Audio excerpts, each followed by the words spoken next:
Olá, galera! Para quem me conhece, né, que veio fazer trilha aqui em Macacos, eu sou o dono do Help Trail, tenho o apelido de Big Joe, mas meu nome é Joel. Bom, desde muito novo, eu tinha uma tendência a gostar das duas rodas. Mas na minha época, não existiam motos. Muitos anos depois, na minha adolescência, foi lançada a Lambretta, a Vespa, até meu irmão tinha uma. Mas eu sempre fui alimentando aquela paixão pelas duas rodas. Aí quando foi em 1977, eu conheci um pessoal lá no Sion, conheci o Luiz Coelho. O Luiz Coelho tinha uma oficina de moto na casa da mãe dele lá, e aí eu ia muito lá, ficava lá dando uma força para ele na oficina e tal, e aí eu fui ficando cada vez mais apaixonado pelas motos. Lá ia muita moto de trilha. Aí quando foi em 77, apareceu uma moto lá que ele estava para vender, era uma Yamaha AT 125. O ano de fabricação dela era 1972. Aí eu consegui comprar essa moto em 1977. Aí comecei a andar com ela, mas mais no asfalto mesmo. E o tempo foi passando, o esporte nosso começou a ser mais divulgado, aparecer motos e pessoal fazendo as trilhas. Eu arrisquei e comecei a fazer, junto com a galera, as trilhas. Normalmente todas em sentido Macacos foram as primeiras. A trilha nessa época era basicamente só tinha Perdidas, que era a trilha que começava na época, para vocês terem ideia, a trilha começava lá na Praça Bandeirante, Praça da Bandeira, eu acho, final da Avenida Bandeirantes. Não existia Belvedere, não existia BH Shopping, nada, era tudo mato. A trilha começava lá. E aí a gente vinha, eu tinha uma galerinha dos 5 amigos, todo mundo com mais ou menos as motos do mesmo tipo.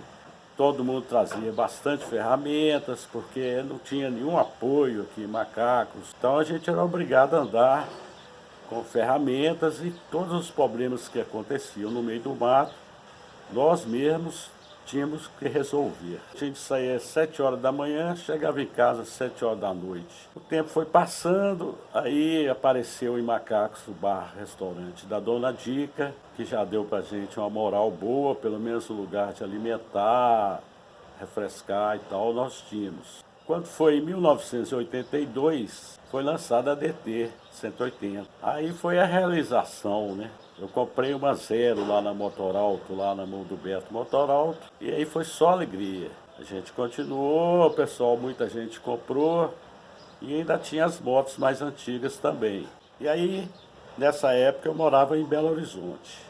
E a gente vinha sempre para as trilhas do lado de cá de Macacos, tinham outras do lado de Pedro Leopoldo, Sabará, mas o top e o gostoso sempre foi aqui em Macacos. Começaram a aparecer novas trilhas, todas começavam na Perdidas, porque essa época na região aqui tinha muito gado pastando nas montanhas aí. Aí o gado descia para beber água e abriam a trilha nova. Foi a Conde de Fadas, a Matinha, várias trilhas, todas elas acabavam lá no Rio. Aí a gente ia descendo com medo de não ter saída, ia descendo devagarzinho, às vezes descia até a pé para olhar se tinha jeito de voltar, se não tivesse saída. E aí foram aparecendo as trilhas, nós fomos basicamente abrindo as trilhas. A galera era muito unida nessa época, todo mundo era solidário, a união da turma, isso me motivou ainda mais. Bom, aí foi passando o tempo, eu tive alguns acidentes, tive que parar por algumas vezes, alguns tempos parado, mas eu não deixava de gostar. Depois, quando foi mais ou menos em 97, que eu fraturei a clavícula. Aí eu tive que pôr uma platina aqui, na época a medicina não era tão evoluída como hoje, e puseram uma platina aqui no braço dos 15 centímetros. Aí eu tive que ficar parado mais ou menos uns 2 anos. Vendia DT, e aí eu achei que não conseguiria mais andar de moto. Aí no final de 96, depois de 1 ano e tanto de fisioterapia e tudo, eu melhorei. E aí começaram a aparecer as KDX. KDX na época era a moto mais top Era como se fosse uma KTM hoje. Aí, como eu trabalhava numa empresa boa, tinha um bom salário, em 97 eu comprei essa KDX que vocês estão vendo aqui. E aí foi a alegria total. Conheci mais gente, apareceram mais trilhas que era o topo do mundo, Inflação, Rogerinho, Trilha do Ouro, Lair, várias trilhas que a gente foi mais ou menos desbravando, né? Tipo o Tapete Branco, quando a gente começou a ir no Tapete Branco, era um desafio. Foi uma maravilha. Quando foi em 99, eu comprei o lote, mas minha intenção era fazer uma casinha de campo para mim deixar a moto guardada aqui e vinha fim de semana fazer um trenzinho, depois um churrasquinho e tal. Mas aí eu fui demitido dessa empresa, mais ou menos em 2001. Aí eu fiquei desesperado, porque eu trabalhei nessa empresa, nessa área de telecomunicações, muitos anos. Fiquei sem saber o que fazer.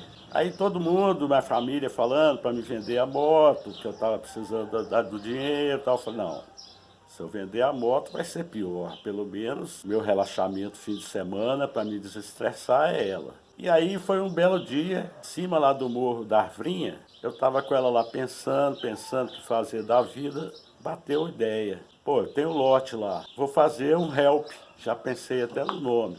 Porque como na época não tinha nenhum apoio pra gente aqui, eu pensei, pô, vou fazer uma lanchonete com uma borracharia, uma oficina com os cabos de embreagem, cabo de acelerador, vela, as coisas que eu sabia que já davam problema no meio do mato, que deixava a gente na mão. Aí eu fui construindo, saiu o dinheiro lá, o acerto da empresa, deu para construir o help. Construindo, e aí eu ficava fazendo propaganda boca a boca, no meio do mato, parando a galera, divulgando o nosso trabalho, como que ia ser e tudo. Eu ganhei também uma máquina digital, na época quase ninguém tinha, meu irmão que mora nos Estados Unidos trouxe, me deu. E com essa máquina digital eu comecei a fazer os cartãozinhos, as fotos digitais surpresa lá no Morro da Arvrinha. Mostrava o cara na hora a foto, né? Que a máquina digital dava condições de fazer isso. Eram fotos surpresas. Aí às vezes o cara caía, eu batia foto e tal. E fiz um site também para o cara poder ver a foto. Depois eu arrumei um outro amigo na floresta lá, Blackout, que fazia fotos na camisa. E todas essas fotos, o site, já tinha uma propaganda aqui do Help. Bom, aí em 2003 eu consegui inaugurar aqui o Help 3. Foi um sucesso. Desde os primeiros dias, as primeiras semanas, a galera já estava sabendo da propaganda que eu fiz, corpo a corpo, lá no mato. E aí começou a ficar lotado. O esquema que eu tinha aqui, 2 ajudantes, um mecânico, um ajudante, tinha 2 pessoas na cozinha e tal, dava para mim dar umas fugidas. Eu bolei um outro serviço, chamava-se SOS Help Trail. Caso o cara tivesse algum problema lá na trilha lá, ele ligava e eu ia lá. Quando era a coisa mais fácil, eu até gostava, porque aí eu dava um rolezinho, né? Resolvia o problema do cara lá. E quando era um problema mais difícil, eu levava um ajudante, resolvia o problema. Aí o sucesso foi só aumentando. A oficina ficava sempre lotada, porque nessa época ainda tinha as motos mais antigas. Mas aí, depois, com o tempo, as motos foram evoluindo, né? A oficina então deu uma caída e o esporte foi só evoluindo em matéria de equipamento, motocicleta. As trilhas também apareceram outras trilhas mais radicais, tipo Holocausto. Nós continuamos aqui com o Help Trail, apoiando e ajudando a todo mundo. A borracharia continuou tendo bastante movimento, mas a oficina em si era no máximo esticar uma corrente, uma manete que o cara caía, quebrava, tal. O serviço ficava mais leve. E os resgates também diminuíram bastante.